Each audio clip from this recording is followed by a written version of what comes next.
kita nggak tahu. Benar. Gitu. 5 menit ke Jadi depan, kayak 1 tahun ke depan. iya benar. Ya kan? Iya. Kalau kita terjebak terus sama omongan orang yang di Benar. zaman dulu. Betul. Jadi kita tetap harus berfungsi. Kita mau dibandingkan dengan siapapun juga karena kita semua punya timing masing-masing. Kita punya mimpi dan cita-cita masing-masing. Walaupun memang trauma kita sebagai manusia tuh kayak umum banget, setiap orang pasti membawa trauma masing-masing, tapi trauma kita masa lalu ya itu kita mesti sadarin dan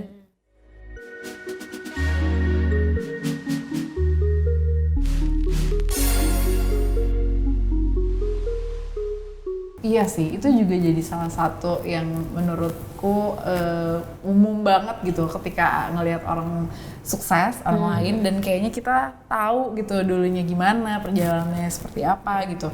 Terus mungkin achievementnya lebih banyak atau pencapaian hidupnya berbeda, maksudnya kayak oh kok dia udah melakukan, padahal kita lagi berjuang yang sama gitu, kayak dia sampai duluan, kayak ada rasa kok gitu, kok kenapa kok aku belum ya, kok aku belum sampai sana gitu.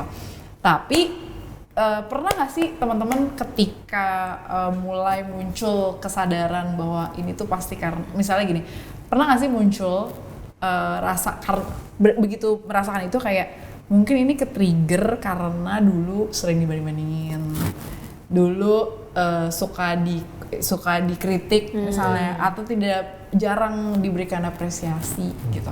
Kalau aku soalnya ketika waktu beranjak remaja dan sebagainya, jujur waktu kecil memang mendapatkan kritikan yang luar biasa gitu dari orang paling dekat ke adik sendiri, berantem lah segala, akhirnya jadi berantem gitu kan. Aku cukup ekspresif anaknya gitu, jadi berantem, jadi nggak mau dikintilin, nggak mau kayak resistance. Tapi begitu menjelang remaja, ketika lebih banyak ngobrol sama orang tua gitu, akhirnya self esteemnya mulai tumbuh gitu, dan akhirnya aku kayak oh yaudah aku mencari jalan yang lain gitu. Dan ketika mencoba jalur yang berbeda didukung, akhirnya yang rasa minder, yang tadinya malu, yang kayak ketemu orang malu nggak mau gitu kan, keluarga besar gitu terutama gitu, karena emang ada dulu banding-banding gitu. Akhirnya lama-lama tuh kayak kayak overlap gitu sama rasa seneng karena nyoba sesuatu hal yang baru, belajar sesuatu hal yang baru, walaupun mungkin hasilnya nggak yang gimana banget, tapi walaupun hasilnya mungkin nggak istimewa gitu, tapi menjalani kehidupan sendiri gitu, nggak ada pembandingnya, itu bikin aku kayak gitu pelan-pelan self esteemnya mulai terbentuk gitu. Nah, pernah nggak sih teman-teman kayak ngalamin bahwa ini rasa ini, kayak misalnya Cici gitu ya, Cynthia nge-mute orang gitu, pernah nggak ngalamin kayak ini karena dulunya aku ngalamin kayak gitu, ketika maksudnya menyadari bahwa ini tuh buah dari apa yang perlakuan dulu kita terima. Coba dari Dewi. Kalau aku pernah sih gitu kan, ngerasa kayak aku jauh lebih menutup diri bahkan sama teman-teman aku, kayak aku cuma punya couple of friend gitu, kayak cuma 1-2 gitu. nggak terlalu senang bersosialisasi, atau nggak kayak ya bersosialisasi di kantor iya gitu, tapi di luar situ kayak ya udah gitu. Dan aku juga orangnya susah ketemu sama orang baru dan susah untuk public speaking gitu, karena dari dulu tuh aku di keluarga besar aku nggak dikasih kesempatan untuk bicara hak aku gitu. Aku nggak dikasih kesempatan itu, dan aku selalu dibanding-bandingin sama saudara-saudara aku yang public speakingnya bagus, yang bisa ngobrol sama orang lain, yang luas, yang bisa bicara. Terus yang sekarang udah kerja jadi manajer lah di umur segini gitu kan, udah kerja di Big Four yang gitu-gitu. Jadi aku dari kecil bahkan sampai aku sekarang tuh masih terus dibanding-bandingin sama saudara-saudara aku kan. Jadi itu tuh bikin diri aku jadi kayak ya udah, jadi gue nggak usah harus jadi orang yang lebih keren lagi, lebih luas lagi. Jadi gue stay sama diri gue yang sekarang. Jadi gue takut buat ngembangin diri gitu. Jadi gue prefer untuk kayak ya aku stay sama jalan aku yang sekarang, cuman aku nggak bakal mungkin lebih maju, atau nggak aku mungkin nggak, aku kayak mikir kayak aku nggak bisa gitu loh, aku nggak bisa ada di jalan mereka gitu. Jadi aku juga sendiri kayak takut untuk maju ke depan gitu. Okay. And how do you feel though? kalau untuk sekarang kalau misalnya aku sendiri di jalan aku yang sekarang, aku merasa sangat senang. Tapi di saat kalau aku harus bertemu sama orang-orang yang memacu trigger aku itu, aku kayak sedih, nangis kadang karena harus bertemu orang-orang yang aku takutin gitu. Jadi kayak ke-trigger sendiri gitu. Jadi aku nggak nyaman sama tempat itu. Aku beberapa kali pindah pekerjaan juga karena aku orangnya kalau nggak nyaman sama suatu tempat atau aku nggak bisa bersosialisasi sama orang itu, aku jadi takut sendiri gitu. Akhirnya cabut. Akhirnya aku cabut. Jadi kayak minder gitu nggak sih? Iya. Kayak daripada dibandingin dulu, mending udah aja gue yang step back gitu ya. Sebenarnya aku keluar dari tempat itu dan aku menenangin diri aku sendiri aja gitu. Pernah coba kayak cerita ini ke keluarga nggak, Dew? Orang tua mungkin, atau punya orang yang bisa diajak curhat gitu? Aku pernah cerita ke orang tua aku kan, tapi mama papaku kayak, ya udah kamu nggak apa-apa, kamu sabar aja, kamu punya porsi kamu sendiri, saudara-saudara kamu yang lain punya porsi mereka sendiri gitu. Jadi kamu ya udah kamu gitu, kamu nggak bisa jadi orang lain gitu. Iya. Dia ya dia. Itu sih orang tua. Apa sih rasanya Dew stuck di ketika udah gak nyaman, harus cabut karena orang lain kan, bukan karena itu kan terjadi karena orang lain. Karena orang rasanya. Kalau aku sendiri, aku jadi nggak mau bersosialisasi sama orang lagi gitu. Aku butuh waktu.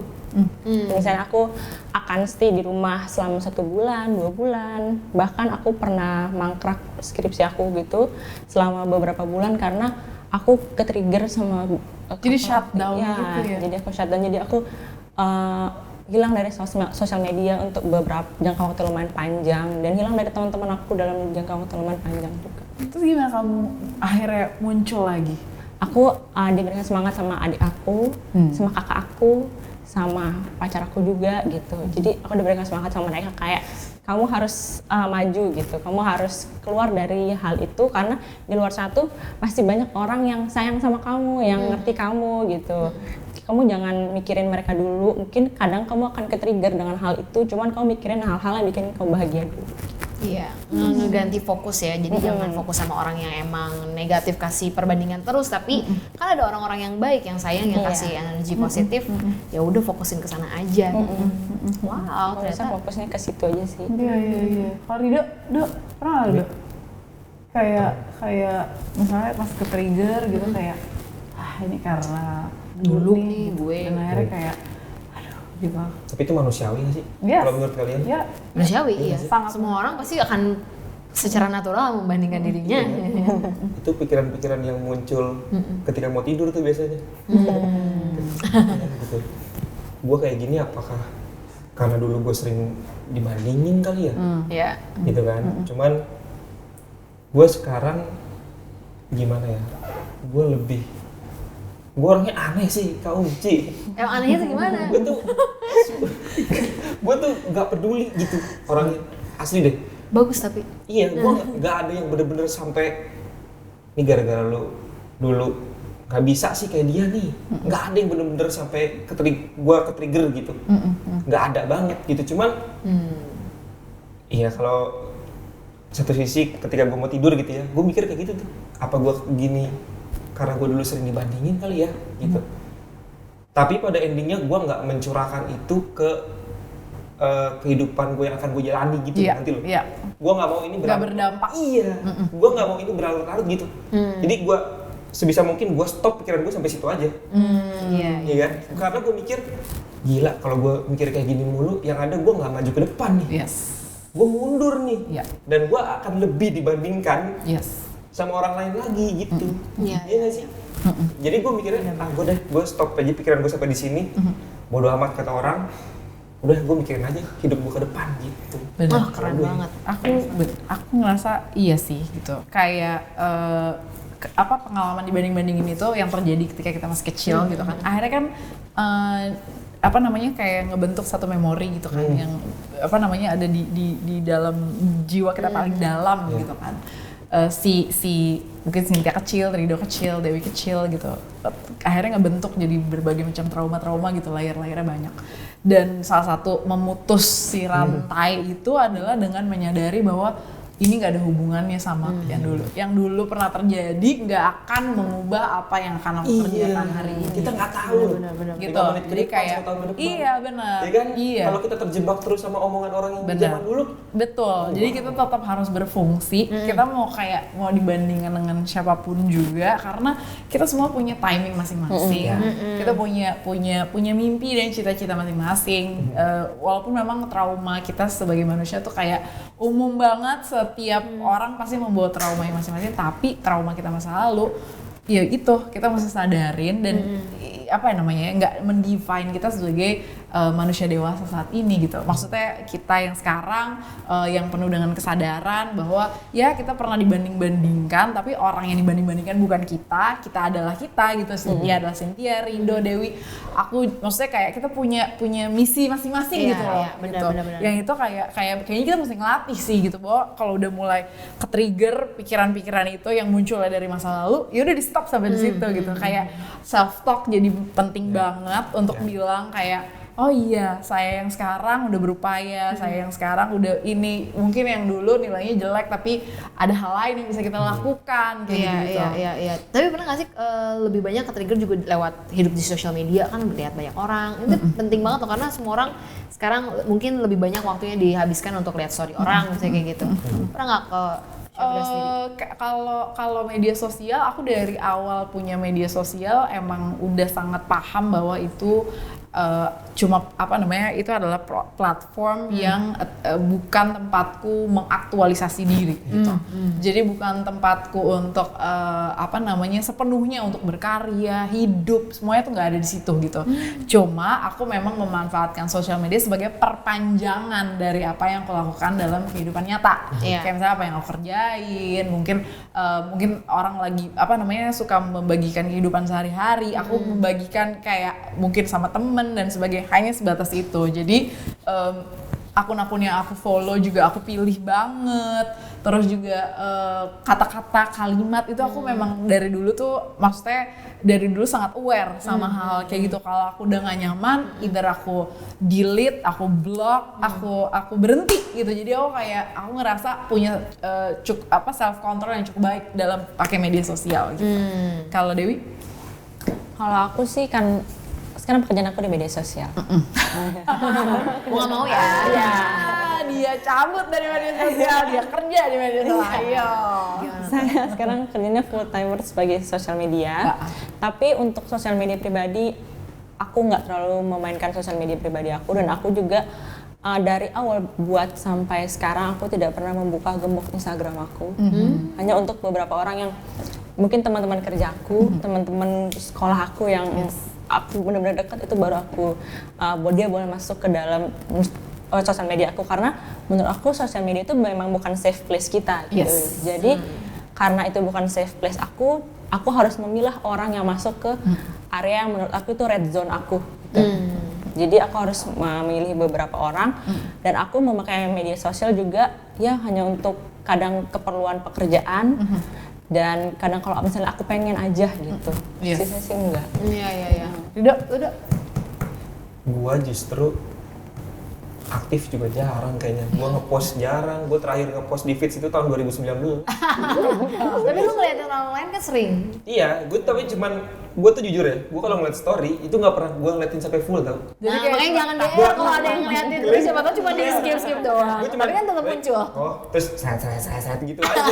Udah pun gue karena gue nggak tahu mau ngapain gitu. Iya, benar. Gue ngepost story pun hanya nge-repost dari postingan orang, atau gue shitpost aja gitu kalau posting yang lucu-lucu aja. Karena gue nggak nganggapnya, ya lah, masa semuanya harus gue tunjukin sih. Iya. Orang lain di luar sana mungkin ada yang lebih dari ini kali gitu. Justru kalau gue ngelihat orang yang lebih hebat dari gue di sosial media, itu biasanya gue save-savein tuh. Iya.